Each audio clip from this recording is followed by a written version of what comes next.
तो बच्चों कैसे हैं आप लोग। YouTube channel Rakesh physics classes में आप लोगों का स्वागत है। मैंने कल आप लोगों को विद्युत स्थितिज ऊर्जा के बारे में बताया था, इलेक्ट्रिक पोटेंशियल एनर्जी, जिसमें कि मैंने कहा था कि यदि आवेश किसी विद्युत क्षेत्र में स्थित है तब उनके ऊपर जो वर्क करना पड़ता है वो अलग होता है, और अगर पहले से वहाँ पे कोई विद्युत क्षेत्र की उपस्थिति नहीं है तो उस स्थिति में उनके ऊपर जो वर्क करना पड़ता है वो दोनों स्थितियाँ अलग थी। तो मैंने जो बताया था कि अगर पहले से कोई विद्युत क्षेत्र उपस्थित है, जैसे मान लीजिए कि कोई विद्युत क्षेत्र पहले से उपस्थित है यहाँ पे, ये इधर यहाँ पे कोई विद्युत क्षेत्र ई है ना। तो और इस विद्युत क्षेत्र में हमें क्या करना पड़ रहा है कि कोई दो बिंदु है, मान लीजिए बिंदु ए है और बिंदु बी है, ए और बी, ये मैंने बताया था कल आपको। और इस ए बिंदु और बी बिंदु पे अनंत से, कहीं अनंत है और अनंत से हमें दो चार्ज को लाना है, Q1 Q2 को। Q1 को लाना है ए के ऊपर और Q2 को लाना है बी के ऊपर, ठीक है ना। तो हमने ये बताया था आपको कि Q1 को जब ए के ऊपर लाएंगे तो हमें वर्क करना पड़ता है। क्यों करना पड़ता है? तो हमने कहा था कि यहाँ पे विद्युत क्षेत्र पहले से उपस्थित है। पहली स्थिति में विद्युत क्षेत्र नहीं था, लेकिन दूसरी स्थिति में हमने बताया था कि यहाँ पे विद्युत क्षेत्र पहले से उपस्थित है। ये दिख रहा है आपको, विद्युत क्षेत्र मैंने बना दिया, ये विद्युत क्षेत्र की उपस्थिति है। और विद्युत क्षेत्र की उपस्थिति अगर है तो आपको पता है कि विद्युत क्षेत्र उच्च विभव से निम्न विभव की दिशा में होता है। मतलब अगर यहाँ पे विद्युत क्षेत्र है तो इन दोनों बिंदुओं के ऊपर विद्युत विभव होगा। इलेक्ट्रिक पोटेंशियल जिसको बोलते हैं, V से संकेत करते हैं।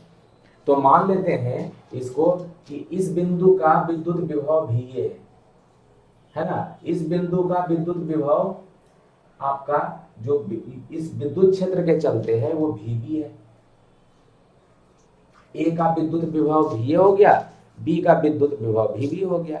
इसको मैंने कल बताया था कि स्थिति सदिश के क्या कहते हैं, रेस्पेक्ट में, स्थिति सदिश के संदर्भ में मैंने कहा था कि अगर कोई ओरिजिन है वहां से इसकी दूरी अगर r1 है तो उसको भी r1 लिखा था, और इसकी दूरी r2 है तो भी r2 लिखा था।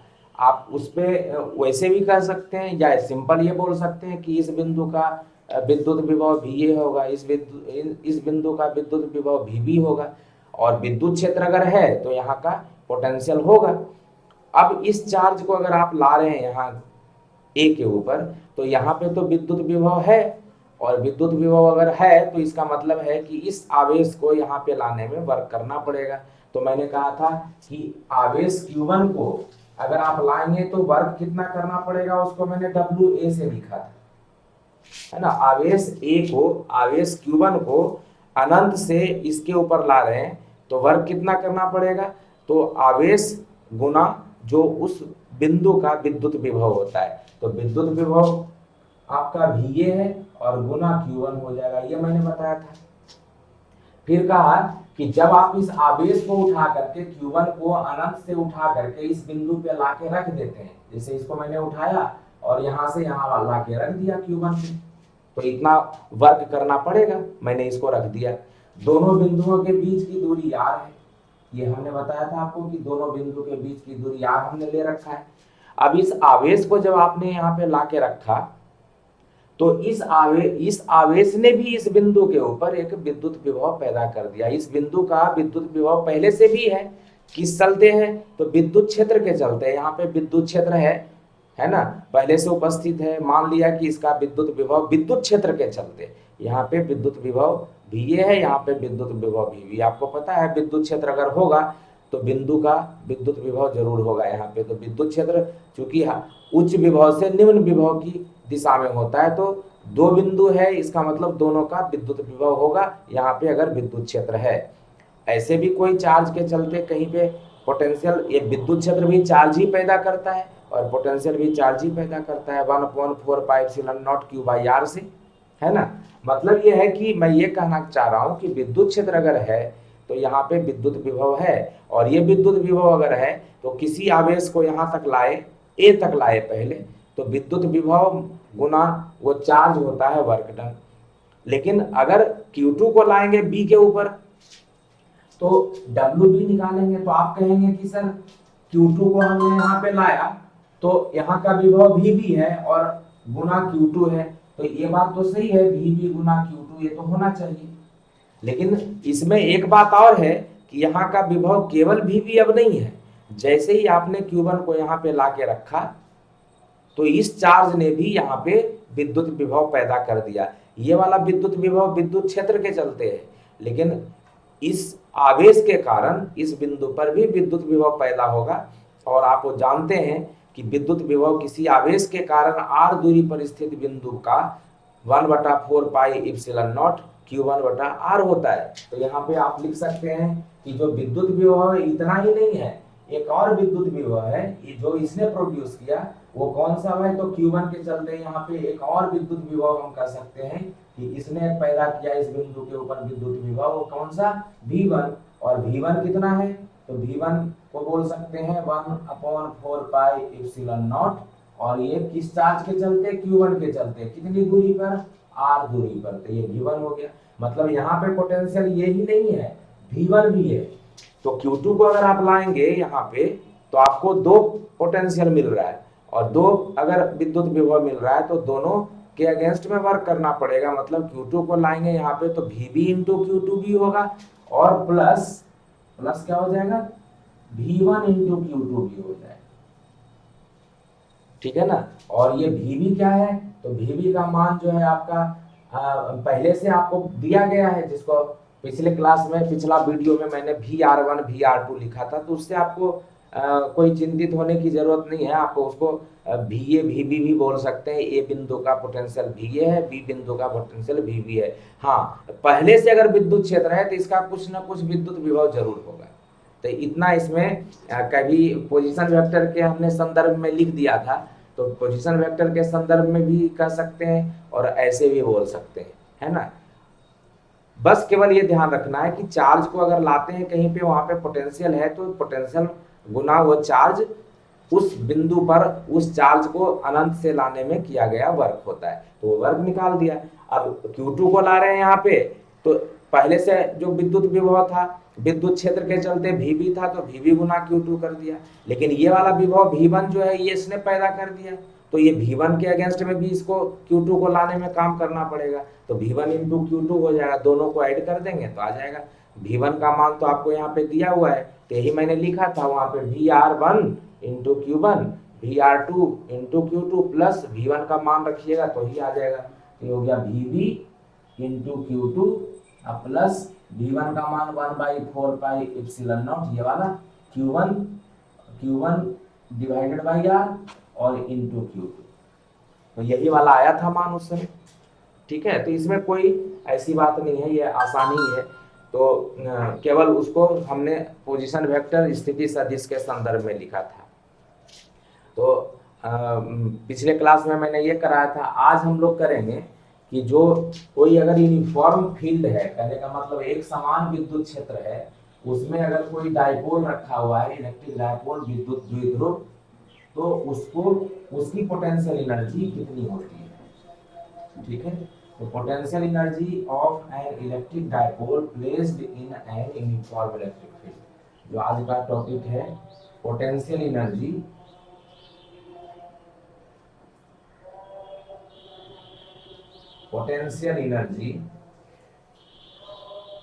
Of an electric dipole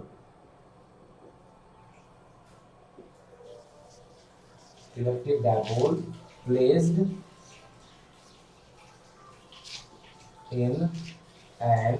in a uniform electric field,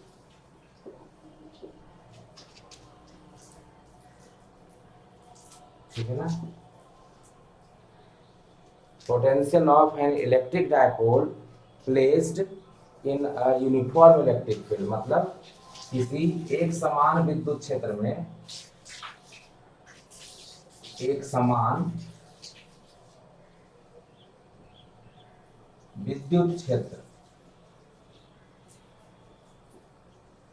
में स्थित विद्युत द्विध्रुव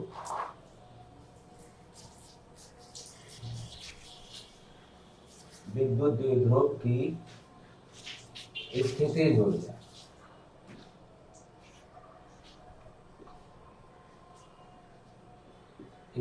ऊर्जा ये हमको आज करना है, ठीक है ना।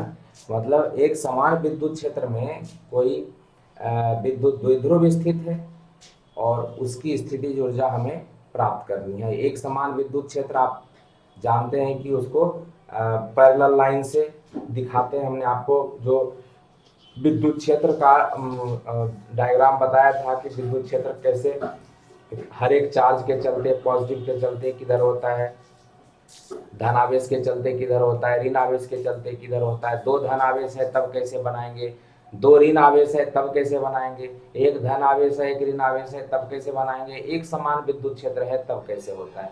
ये हमने आपको पिछले वीडियो में बताया था और पूछा भी जाता है, तो उसको अगर नहीं देखे हैं तो एक बार देख लीजिएगा। और यहाँ पे एक समान विद्युत क्षेत्र में स्थित विद्युत द्विध्रुव है, उसकी स्थितिज ऊर्जा हम लोग निकालेंगे। तो इसका सबसे पहले डायग्राम बनाते हैं। तो आपका मान लीजिए कि ये विद्युत क्षेत्र है, ठीक है ना। विद्युत क्षेत्र को पैरेलल लाइन से शो करते हैं, तो विद्युत क्षेत्र ये आपका है।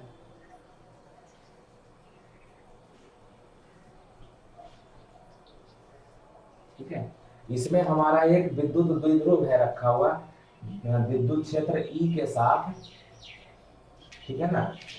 कोई कोण पे थीटा एंगल बना रहा है। तो मान लीजिए मैंने एक डाइपोल ले लिया,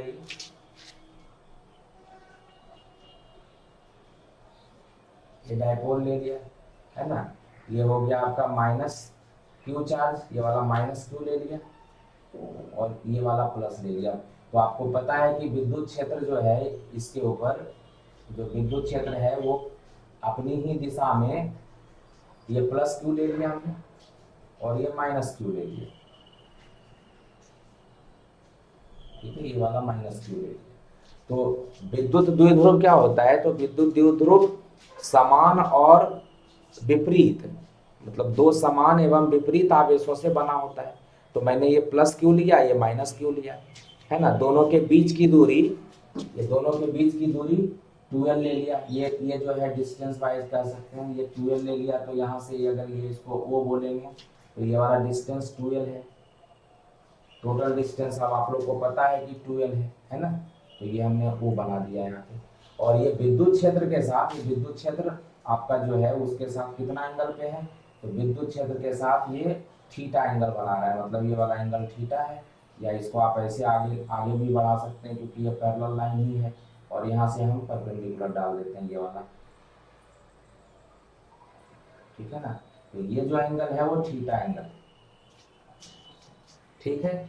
ये वाला डिस्टेंस जो दिख रहा है यहाँ से यहाँ, है ना। अगर मैं इसको ए बोल दूं कि ए बी डाइपोल है, तो ए बी का लेंथ जो है 2l के इक्वल है। उसमें A O is equal to L है, O B is equal to भी एल है ना।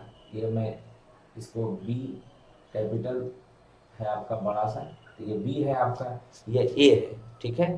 तो ए से बी का जो डिस्टेंस है 2l है। ए ओ, ये ए ओ एल है और ये ओ बी भी एल है। और ये माइनस क्यू चार्ज यहाँ पे रखा हुआ है ए के ऊपर और बी के ऊपर प्लस क्यू चार्ज रखा हुआ है। ये जो आपका डाइपोल है इसका dipole moment, electric dipole moment मतलब जो विद्युत द्विध्रुव होता है उसका विद्युत द्विध्रुव आघूर्ण माइनस क्यू से प्लस क्यू की दिशा में होता है। तो कोई भी अगर विद्युत द्विध्रुव है ना, उसका जो विद्युत द्विध्रुव आघूर्ण होता है माइनस क्यू से प्लस क्यू की दिशा में होता है, उसको पी से संकेत करते हैं। पी गुना 2l उसका परिमाण होता है। तो पी की दिशा जो है वो ये है, इधर है आपका पी का दिशा, ठीक है ना। तो ये डाइपोल मोमेंट हमने पी उसको बना दिया, तो ये हो गया आपका पी। और पी जो है आपका वो इसके साथ जो आपका विद्युत क्षेत्र है, ये विद्युत क्षेत्र के साथ कितना कोण बना रहा है, तो दिख रहा है कि पी इधर है, तो ये वाला लाइन विद्युत क्षेत्र के साथ थीटा एंगल बना रहा है। तो थीटा एंगल डाइपोल मोमेंट बना रहा है। इसी को हम अब जब ये विद्युत क्षेत्र इसके अंदर विद्युत विद्युत क्षेत्र में अगर ये विद्युत द्विध्रुव रखा हुआ है तो इसको यहाँ पे रखने में, या कह सकते हैं कि इसकी पोटेंशियल एनर्जी, स्थितिज ऊर्जा कितनी होगी, ये हमें निकालना है। ठीक है, विद्युत क्षेत्र में रखे गए विद्युत द्विध्रुव जो कि थीटा एंगल पे है स्थित विद्युत क्षेत्र के साथ, उसका विद्युत स्थितिज ऊर्जा कितना होगा ये हमको प्राप्त करना है। तो पहले इसके बारे में लिख लेते हैं कि माना कि ये भी एक विद्युत द्विध्रुव है,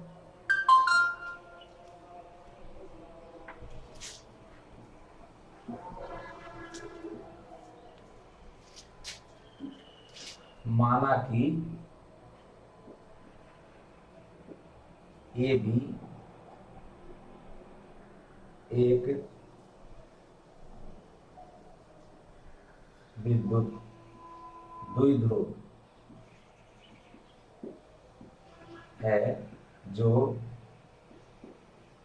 क्रमशः आवेशों -q एवं +q द्वारा निर्मित है, एवं आवेशों के बीच की दूरी, आवेशों के बीच की दूरी 2l है। आवेशों के बीच की दूरी 2l है। देयरफॉर विद्युत द्विध्रुव आघूर्ण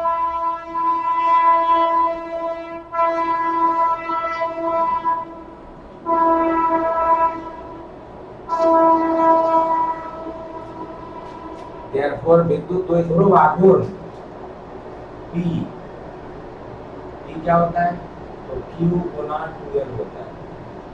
दिशा -q से +q की दिशा में होती है। A से B की दिशा में यहाँ पे दिख रहा है आपको, तो AB दिशा के लिए हमने उसके ऊपर क्या लगा दिया, तो वेक्टर लगा दिया जो एकल सदिश होता है, यूनिट वेक्टर बना दिया। तो P का दिशा जो डायपोल मोमेंट होता है, विद्युत द्विध्रुव आघूर्ण होता है, उसकी दिशा किधर होती है, तो उसकी दिशा -q से, ये -q से +q की दिशा में। -q A के ऊपर रखा है आपने, +q B के ऊपर रखा है, तो ये जो दिशा है वो माइनस से प्लस की दिशा AB की दिशा है। और दिशा अगर केवल बतानी है तो उसके ऊपर यूनिट वेक्टर मतलब कैप का निशान लगाते हैं, तो ये एकल सदिश बन जाता है। तो AB जो है एक एकल वेक्टर या एकल सदिश है, यूनिट वेक्टर है।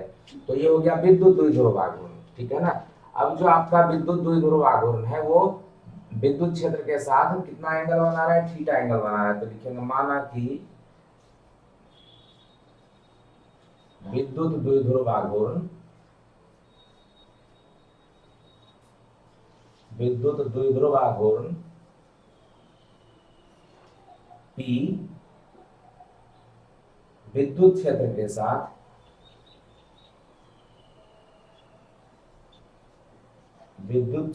साथ थीटा कोण पर स्थित है, या थीटा कोण बनाता है, जो भी कर सकते हैं, थीटा कोण बनाता है।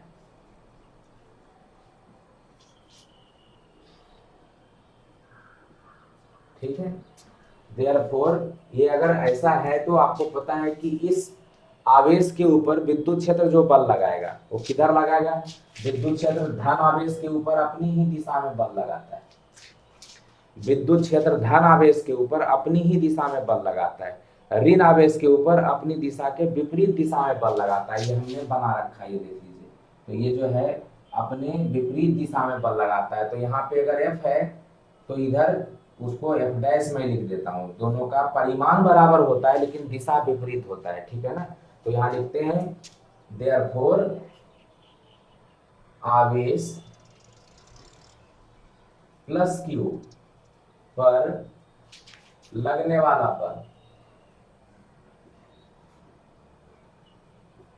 वाला बल, अगर इसको आप F कहते हैं, ठीक है ना, तो क्या होगा, QE हो जाएगा। E की दिशा में बल लगेगा, ठीक है ना। धन आवेश पे लग रहा है बल, तो धन आवेश पे बल विद्युत क्षेत्र अपनी ही दिशा में लगाता है, तो ई की दिशा जिधर होगी बल की दिशा उधर ही होगी, ठीक है ना। आवेश देयरफॉर आवेश माइनस क्यू, आवेश माइनस क्यू पर लगने वाला बल, पर लगने वाला बल कौन सा होगा, तो इसको मैंने लिखा है एफ डैश, एफ डैश लिखा है। आवेश माइनस क्यू पर लगने वाला बल हमने एफ डैश लिखा है। तो एफ डैश कैसे लिखिएगा, तो एफ डैश की वैल्यू हो जाएगी विद्युत क्षेत्र की दिशा के विपरीत, विद्युत क्षेत्र की दिशा के विपरीत, है ना। तो ये जो बल होगा वो इसका दिशा के विपरीत होगा, तो परिमाण में बराबर होता है Q मल्टीप्लाइड बाई ई, मतलब Q गुना ई होगा, वही होगा, लेकिन दिशा विपरीत हो जाएगी, तो इसको लिखेंगे माइनस क्यू ई, दिशा विपरीत होने के चलते हमने इसको लिख दिया माइनस, ये जो दिशा है माइनस क्यू ई होगा। अब दो बल जो है, एक बल इधर लग रहा है, एक बल इधर लग रहा है ना। एक ही वस्तु पर एक बल इधर लगे और दूसरा बल एकदम जस्ट विपरीत लगे, एक है ना, कोई वस्तु है मान लीजिए इसके ऊपर, एक एक बल मैं इधर लगा रहा हूँ, है ना, ऐसे खींच रहा हूँ, दूसरा बल इधर खींच रहा हूँ, दोनों ऐसे खींच रहा हूँ, तो ये वस्तु ना तो इधर जाएगा ना इधर जाएगा, है ना। टोटल जो बल हो जाता है किसी वस्तु पर, अगर दो बल लग रहे हैं लेकिन दोनों का जो परिमाण है बराबर है और दोनों एकदम एक दूसरे के विपरीत दिशा में लग रहे हैं, तो दोनों का परिणामी बल शून्य हो जाता है। तो परिणामी बल यहाँ पे अगर लिखेंगे देयरफॉर परिणामी बल, रिजल्टेंट फोर्स जिसको कहते हैं, है ना, परिणामी बल क्या हो जाएगा, अगर उसको मैं एफ कहूं, या यहाँ तो है ही परिणामी बल, तो एफ प्लस एफ डैश हो जाएगा, है ना। और ये आपका हो गया क्यू ई और प्लस माइनस क्यू ई, दोनों कैंसिल हो गया जीरो के, है ना। तो ये क्यू ई है, प्लस माइनस माइनस हो जाएगा और क्यू ई कैंसिल हो जाएगा, तो ये जीरो हो जाएगा, मतलब परिणामी बल इसके ऊपर नहीं लगता है। मतलब क्या है कि अगर आपका ये डाइपोल है रखा हुआ, ये मान लीजिए प्लस है, ये माइनस है, इसके ऊपर फोर्स इधर लग रहा है, इसके ऊपर फोर्स इधर लग रहा है, तो जब आप समान बल लगाएंगे तो दिख रहा है आपको कि ये डाइपोल ना तो आगे जा रहा है, ये पेन जो है ना तो आगे जा रहा है ना पीछे आ रहा है, मतलब इसके ऊपर जो परिणामी बल है वो अगर शून्य है, तो इसके ऊपर जो इसका जो कह सकते हैं कि एक जगह से जो विस्थापित मोशन है, मतलब आगे जाने वाला जो मोशन है, इसके अंदर अगर ये पहले से विरामावस्था में है तो इसके अंदर ये विराम की अवस्था में ही रहेगा, क्योंकि इसके ऊपर परिणामी बल शून्य है, ठीक है। तो लेकिन सही मायने में क्या है, आपका डायपोल कैसे रखा हुआ है, इस तरीके से रखा हुआ है ना, इस तरीके से। अब इसके ऊपर बल इधर लग रहा है, इधर लग रहा है, क्योंकि ये धन आवेश है और विद्युत क्षेत्र इधर है, तो अगर विद्युत क्षेत्र इधर है तो इसको इधर ले जाना चाहेगा, ऐसे बल लगाएगा, है ना, ऐसे बल लगाएगा। और ये ऋण आवेश है, ऋण आवेश के ऊपर विद्युत क्षेत्र इधर बल लगा रहा है, इधर लाना चाह रहा है, एक को इधर लाना चाह रहा है, एक को इधर लाना चाह रहा है, क्योंकि दोनों विद्युत क्षेत्र के विपरीत दिशा में बल लग रहा है। तो विद्युत क्षेत्र के दिशा में लगने वाला बल ये है और ये विपरीत दिशा में लगने वाला है। अब जरा बल अगर समान बल लगाएंगे, खींचेंगे एक दूसरे को, तो देखिए अभी भी ये वाला जो आपका पेन है ना तो आगे जा रहा है ना पीछे आ रहा है, इसका मतलब अभी भी इसके ऊपर परिणामी बल शून्य है। लेकिन जब आप इसको इधर खींचते हैं तो देखते हैं ये घूमने की टेंडेंसी रखता है, इसको इधर खींच रहे हैं और इसको इधर खींच रहे हैं, इसका मतलब ये घूमने की प्रवृत्ति रखता है। और जब किसी ऑब्जेक्ट, किसी भी वस्तु के ऊपर बल लगता है और बल के कारण वो घूमने की प्रवृत्ति रखता है, तो उस बल को बल आघूर्ण कहा जाता है। मतलब वो बल मिल करके, ये दोनों बल मिल करके एक युग्म बनाते हैं और वो युग्म एक टॉर्क, जिसको बल आघूर्ण बोला जाता है, टॉर्क प्रोड्यूस करते हैं, टॉर्क पैदा करते हैं, बल आघूर्ण पैदा करते हैं, ठीक है ना। और बल आघूर्ण किसके बराबर होता है, तो ये वाला जो फोर्स है उस वो फोर्स और उसका परपेंडिकुलर डिस्टेंस कहाँ से, तो घूर्णन अक्ष से, तो घूर्णन अक्ष से परपेंडिकुलर डिस्टेंस ये वाला निकालेंगे तो हमारा टॉर्क निकल जाएगा, ठीक है ना। तो ये लिखेंगे कि ये जो बल है ये बल युग्म बनाते हैं जो बल आघूर्ण पैदा करते हैं, ठीक है ना। तो इसके बाद लिखिए कि ये दोनों बल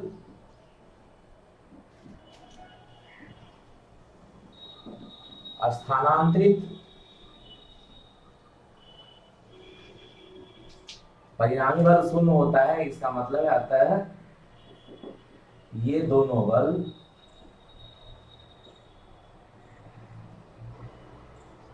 स्थानांतरित गति पैदा नहीं करते। स्थानांतरित गति का मतलब ट्रांसलेशनल मोशन, ठीक है ना, पैदा नहीं करते हैं। स्थानांतरित गति, स्थानांतरित गति का मतलब ट्रांसलेशनल मोशन, ट्रांसलेशनल मोशन,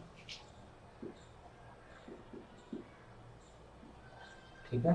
स्थानांतरित गति पैदा नहीं करते ये, बल्कि परंतु ये बल युग्म का निर्माण करते हैं। बलयुग्म जिसको बोलते हैं कपल, ठीक है ना, करते हैं, जो बल आघूर्ण, बल आघूर्ण जिसको इंग्लिश में टॉर्क बोलते हैं, उत्पन्न करते हैं।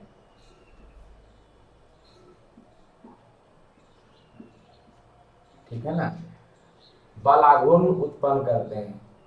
और बल आघूर्ण, देयरफॉर बल आघूर्ण क्या होता है? बल आघूर्ण जिसको टॉर्क बोलते हैं, और इस संकेत से इसको निरूपित करते हैं। तो बल आघूर्ण बराबर होता है बल गुना परपेंडिकुलर डिस्टेंस, मतलब लंबवत दूरी जो होती है बल की, ठीक है ना, तो लंबवत दूरी, ठीक है। तो यहां से हो गया टॉर्क बराबर बल गुना लंबवत दूरी। बल क्या है?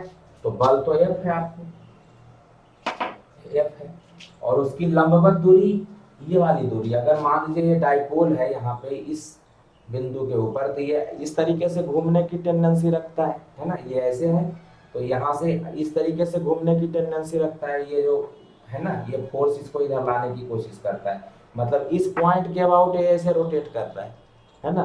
तो ये जो फोर्स है इसका इससे परपेंडिकुलर डिस्टेंस कितना है, आप ऐसे भी निकाल सकते हैं। ये परपेंडिकुलर डिस्टेंस ये इसके बराबर होगा, तो ये अगर निकालते हैं तो उसको निकालने का ये जो वैल्यू आता है, ये जो अगर 12 है तो ये वाली वैल्यू यहाँ से यहाँ तक है ना, ये 12 साइन थीटा आती है, ये वैल्यू 2l साइन थीटा आता है। ये हमने आपको इसके पहले वाले अध्याय में भी करवाया था, पहला में, है ना। कैसे? तो यहाँ पे साइन थीटा जब लीजिएगा तो साइन थीटा की वैल्यू देख लीजिए, ये 90 डिग्री है, परपेंडिकुलर डाला था आपने तो 90 है। साइन थीटा का वैल्यू क्या हो जाएगा, यहाँ से अगर मैं इसको n लिख दूं तो हो जाएगा ये bn, साइन थीटा होता है p/h, तो p का वैल्यू क्या है, यहाँ से bn है तो bn लिख देंगे। अब बटा क्या हो जाएगा, 90 के सामने वाला आपका AB जो है वो हाइपोटेन्यूज कर्ण हो जाएगा, ये लंब बटा कर्ण होता है। और bn का मान कितना है, तो bn का मान हमको निकालना है, bn का मान नहीं पता है तो bn का मान निकालना है, ठीक है ना। AB का मान कितना है, तो AB का मान 12 है, दोनों आवेश के बीच की दूरी 12 है ना।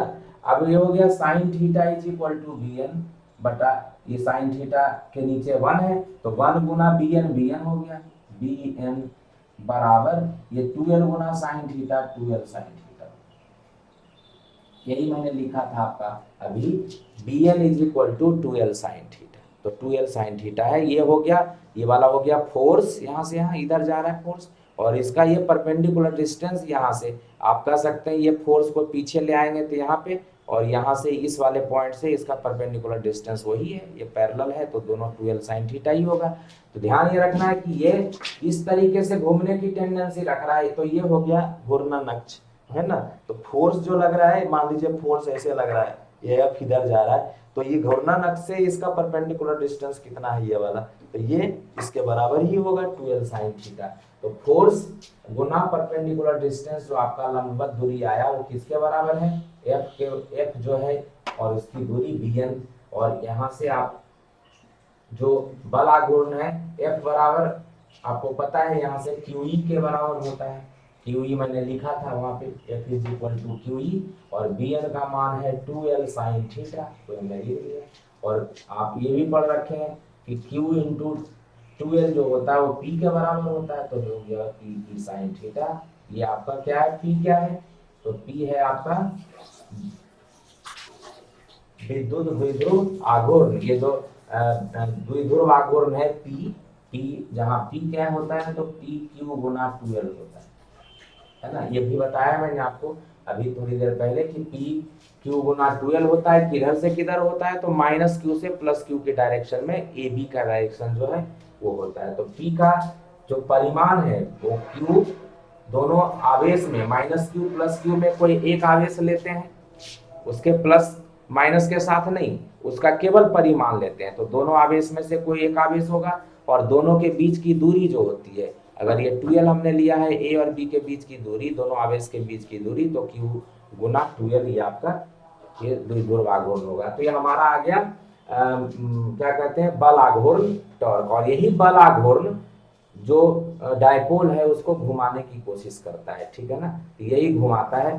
जो जब कोई आप कहते हैं रैखिक गति होते हैं, जब जब सीधी रेखा में गति होती है, उसमें जब कोई घूर्णन नहीं होता, तो जो बल ऐसा करता है, मतलब वहां पर जो बल लगता है उसके अंदर त्वरण पैदा करता है, वो जो है आपका एफ आप बोलते हैं, उसको बल बोलते हैं। जो किसी भी वस्तु के अंदर त्वरण पैदा करता है या उसको उसके अंदर मंदन पैदा करता है, वहां पे बल बोला जाता है रैखिक गति में। लेकिन जब घूर्णन गति होती है, घूमने वाली होती है, तो वहां पे बल जो है मिल करके एक बल युग्म का निर्माण करता है, और वहां पे जो प्रोड्यूस होता है उसको टॉर्क बल आघूर्ण कहा जाता है। तो घूर्णन गति में बल को बलाघूर्ण बोला गया, और रैखिक गति में बल तो बल है ही, आपका नाम केवल वहां पे बल आघूर्ण ध्यान रखिएगा। तो ऐसा कुछ नहीं है कि बल आघूर्ण बहुत कुछ अलग हो गया, बल आघूर्ण भी एक बल ही है, लेकिन वो घूर्णन गति में जो घूर्णन पैदा करने वाला बल है उसी को बल आघूर्ण कहते हैं, ठीक है। तो ये ऐसा नहीं कि आप सोचिएगा क्या क्या ये बल आघूर्ण क्या है, बल आघूर्ण कुछ ऐसा नहीं है, बल ही है, लेकिन घूर्णन गति पैदा करता है। और एक रैखिक गति में जो घूर्णन गति को बढ़ाता घटाता जो कर सकते हैं या पैदा करता है, और जो दूसरा है आपका जो बल है जो रैखिक गति में लगता है, तो वहां पे भी मंदन पैदा करता है या त्वरण पैदा करता है, मतलब गति को बढ़ाने का काम भी करता है, गति को घटाने का काम भी करता है। तो ये जो है हमारा आ गया टॉर्क। हम निकालना चाह रहे हैं इसका पोटेंशियल एनर्जी क्या है।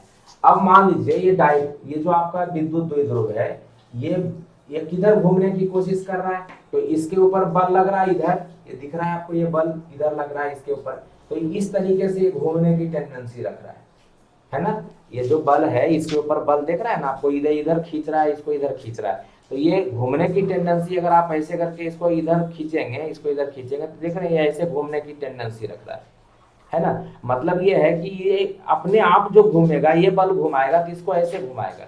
मैं चाह रहा हूं इसको इसके अपोजिट घुमाने के लिए, ये ऐसे घूमना चाह रहा है, ऐसे घूमना चाह रहा है, मैं चाह रहा हूं नहीं ऐसे घुमाऊं, तो इसका जो प्रवृत्ति है घूमने का, टेंडेंसी है जिधर घूमेगा, उसके अगर अपोजिट आप चाहेंगे घुमाने के लिए, तो आपको काम करना पड़ेगा, है ना। तो मान लेते हैं कि इसको डी थीटा कहने का मतलब है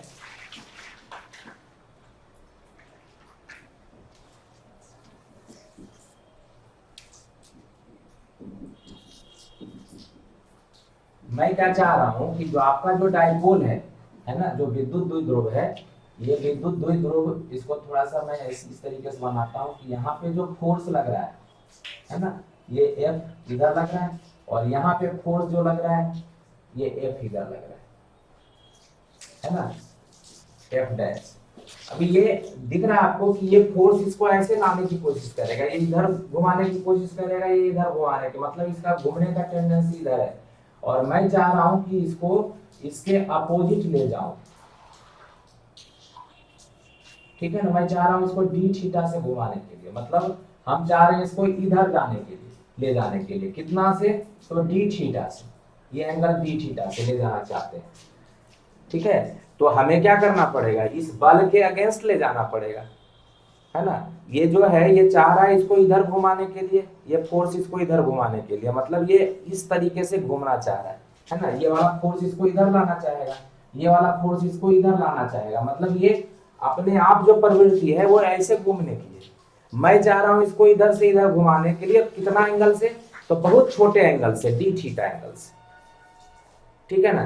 तो डी थीटा एंगल से जब आप इसको घुमाना चाहेंगे तो आपको वर्क करना पड़ेगा, क्योंकि फोर्स इधर लग रहा है, मैंने टॉर्क जो है इसको इधर घुमाना चाह रहा है, जो बल आघूर्ण है उसको इधर घुमाना चाह रहा है, हम चाह रहे हैं इसको इसके विपरीत दिशा में ले जाने के लिए। तो आपको पता है बल के विपरीत चाहिएगा तो आपको उसके लिए काम करना पड़ेगा, है ना। और वही वर्क जो हम करेंगे वो इसका पोटेंशियल एनर्जी के रूप में स्टोर हो जाता है। जब भी आप किसी सिस्टम के ऊपर काम करते हैं तो आपका जो एनर्जी है वो लॉस होता है, जितना एनर्जी आपका लॉस होता है वही एनर्जी दूसरे सिस्टम के एनर्जी के रूप में स्टोर हो जाता है, क्योंकि आप काम करते हैं उस ऑब्जेक्ट के ऊपर, तो आपकी एनर्जी कम होती है, उसकी एनर्जी बढ़ जाती है, ठीक है ना। कंजर्वेशन ऑफ एनर्जी भी बोल सकते हैं इसको।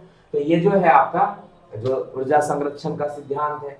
यहाँ पे डी थीटा एंगल से अगर हमने उसको उधर ले गया तो कितना काम करना पड़ेगा, तो ये लिखेंगे देयरफॉर, ये जो हमने टॉर्क निकाला था, जो विद्युत द्विध्रुव है उसको, विद्युत द्विध्रुव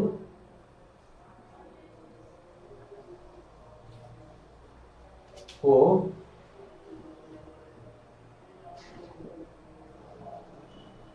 बल आघूर्ण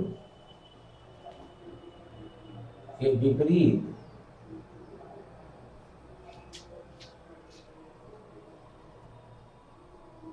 डी थीटा, ठीक है ना, कोण द्वारा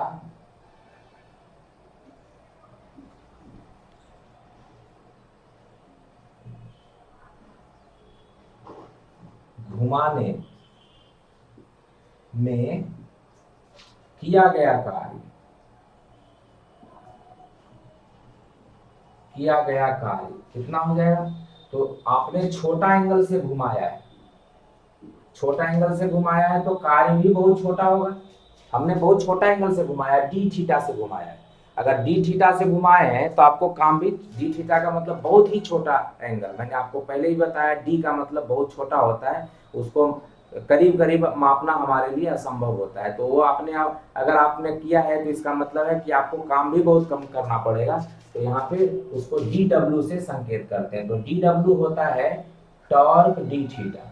जैसे फोर्स में पढ़ते हैं, जब बल लगता है तो आप पढ़ते हैं D W is equal to force, force गुना डिस्प्लेसमेंट, है ना, फोर्स गुना डी, जैसे एफ इंटू एस पढ़ते हैं। यहाँ पे बल के जगह पे बल आघूर्ण है, और जो डिस्प्लेसमेंट है वो आपका एंगुलर है, मतलब एंगल के कोण के रूप में डिस्प्लेसमेंट होता है, क्योंकि घूर्णन गति में तो केवल ऑब्जेक्ट अगर घूम रहा है तो एंगल ही उसका चेंज हो रहा है, इसलिए देख रहे हैं वही फॉर्मूला है, बल गुना विस्थापन ही है। लेकिन यहाँ पे घूर्णन गति में बल को बलाघूर्ण बोलते हैं और विस्थापन को जो कोणीय विस्थापन बोलते हैं। तो कोणीय विस्थापन हो गया आपका, डी थीटा कोण से हमने घुमाया।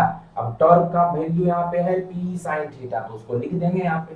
तो यहाँ जो हो जाएगा that implies D W is equal to torque बराबर था आपका पी ई साइन थीटा, तो ये हो गया P E sine theta into D theta, ये आ गया आपका। अब ये हमने क्या किया था, इसको डी थीटा से घुमाया है ना, इसको डी थीटा से ऐसे घुमाया। अगर ये एंगल थीटा वन से थीटा टू होता, मान लीजिए पहले ये एंगल है, यहाँ पे थीटा वन है ना, ई के साथ ये कौन बना रहा है थीटा वन, अभी सपोज कर लीजिए ये थीटा वन है ना, ये वाला कोण थीटा वन है, और इसको घुमा करके यहाँ से हम लेते लेते चले गए इस तरीके से, घुमा करके थीटा टू लेके चले गए। तो अगर इसको थीटा वन से थीटा टू घुमाया चला जाए, ठीक है ना, ये ध्यान रखना है जो मैं बोल रहा हूँ कि अगर आपका जो डायपोल है वो थीटा वन से थीटा टू तक घुमा दिया जाए तब कितना वर्क करना पड़ेगा, ठीक है ना। मतलब पहले थीटा वन है, अब बाद में उसको हमने थीटा टू कर दिया। अभी अभी मान लीजिए विद्युत क्षेत्र यहाँ पे इस तरीके से, तो ये वाला जो कोण है वो थीटा वन है, और इसको घुमा के मैं इस तरीके से कर दूं, है ना, और ये जो है अब आ जाए ये वाला जो विद्युत क्षेत्र के साथ ये जो कोण बन रहा है ये वाला कोण, अब ये थीटा टू हो जाए। तो थीटा वन से थीटा टू अगर कर दें, ठीक है ना, तो लिखते हैं देयरफॉर द्विध्रुव, विद्युत द्विध्रुव को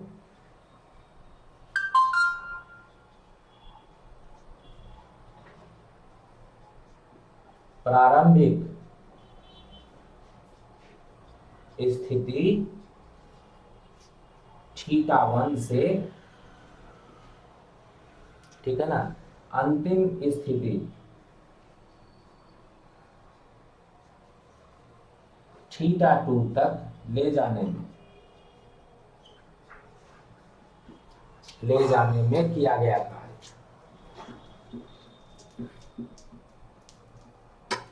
ले जाने में किया गया कार्य।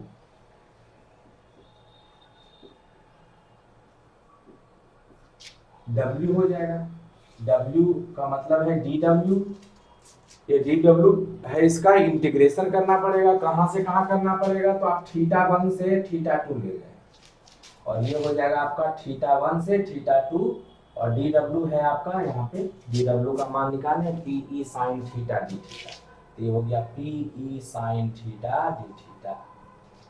PE का मान कांस्टेंट है, बाहर आ जाएगा, sin θ d थीटा का इंटीग्रेशन करना पड़ेगा, है ना, तो ये हो गया sin θ d थीटा। अब sin थीटा का इंटीग्रेशन आप लोगों को पता है, sin थीटा का इंटीग्रेशन क्या होता है, sin थीटा का इंटीग्रेशन माइनस कॉस थीटा होता है, तो माइनस कॉस थीटा का वैल्यू वहां पे लिखेंगे, तो यहाँ से हो जाएगा देयरफॉर W बराबर PE, है ना, ये हो गया sin थीटा का इंटीग्रेशन होता है माइनस कॉस थीटा, तो माइनस कॉस थीटा लिख देंगे, है ना। और जब भी लिमिट दिया रहता है, इसको हमने कहा है निम्न सीमा बोलते हैं, इसको अपर सीमा बोलते हैं, उच्च सीमा बोलते हैं, इसका जो वैल्यू आता है उसको कैपिटल ब्रैकेट में लिखते हैं, लिख दिया।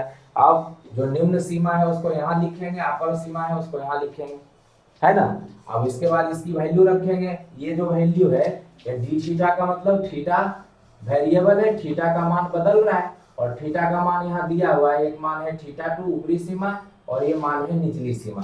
तो पहले ऊपरी सीमा रखते हैं थीटा की जगह पे, तो ये हो गया माइनस को बाहर भी ले आते हैं, तो माइनस PE हो गया, और यहाँ पे आप क्या कर सकते हैं θ2 लिखेंगे तो cos θ2 हो जाएगा, है ना। पहले ये वाला माइनस कर दिया बाहर, अब थीटा की जगह पे θ2 पहले ऊपरी सीमा लगाते हैं, तो ऊपरी सीमा का मान रखा, फिर माइनस लगाते हैं, हम तब निचली सीमा लगाते हैं। ये हमने कहा अभी आपको कि डी थीटा है, इसका मतलब थीटा चेंज हो रहा है, थीटा का मान कहां से कहां चेंज हो रहा है, तो θ1 से θ2 हो रहा है, तो ये जो है ऊपरी सीमा, ये निचली सीमा किसका वैल्यू है, थीटा का वैल्यू है। तो जहां जहां थीटा रहेगा पहले ऊपरी सीमा रखेंगे, थीटा के जगह पे ऊपरी सीमा रखेंगे, इस माइनस को मैंने बाहर कर दिया, तो ये देखिए माइनस मैंने लिख रखा है यहाँ पे, तो पहले थीटा के जगह पे θ2 रखेंगे, तो ये हो गया cos θ2, फिर माइनस लगाएंगे तब ये रखेंगे, तो हो जाएगा cos θ1, ठीक है ना।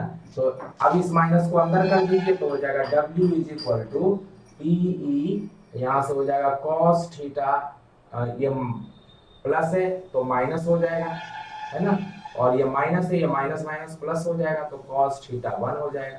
अब इसको अरेंज कर लीजिए, तो हो जाएगा W बराबर PE cos θ1 माइनस cos θ2, है ना। और यही जो वर्क है, आपको पहले भी पढ़े हैं, आपकी जो वर्क करना पड़ता है वही पोटेंशियल एनर्जी के रूप में उसके अंदर क्या हो जाता है, संचित हो जाता है। तो लिख सकते हैं दिस वर्क, यह कार्य स्थितिज ऊर्जा के रूप में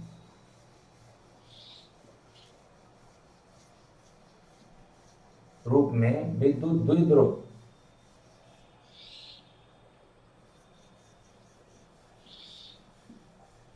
द्विध्रुव में संचित हो जाती है, स्टोर हो जाती है।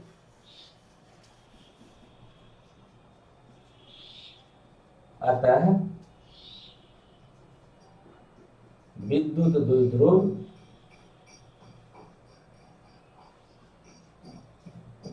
की विद्युत स्थितिज ऊर्जा, या मैं केवल स्थितिज ऊर्जा लिख देता हूँ, स्थितिज ऊर्जा पोटेंशियल एनर्जी जो है वो U किसके इक्वल होगी भाई, तो इसको लिख सकते हैं आप PE cos θ1 minus cos θ2, PE cos θ1 minus cos θ2। ये हो गया आपका पोटेंशियल एनर्जी का expression, P E cos theta 1 minus cos theta.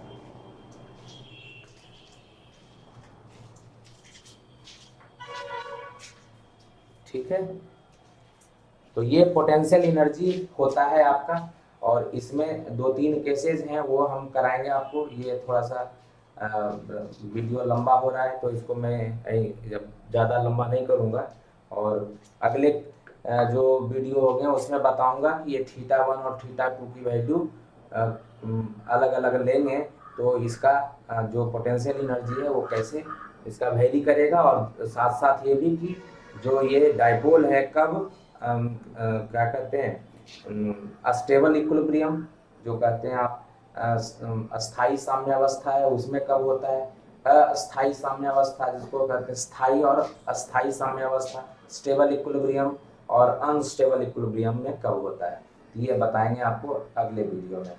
और तब तक के लिए आप लोग इसको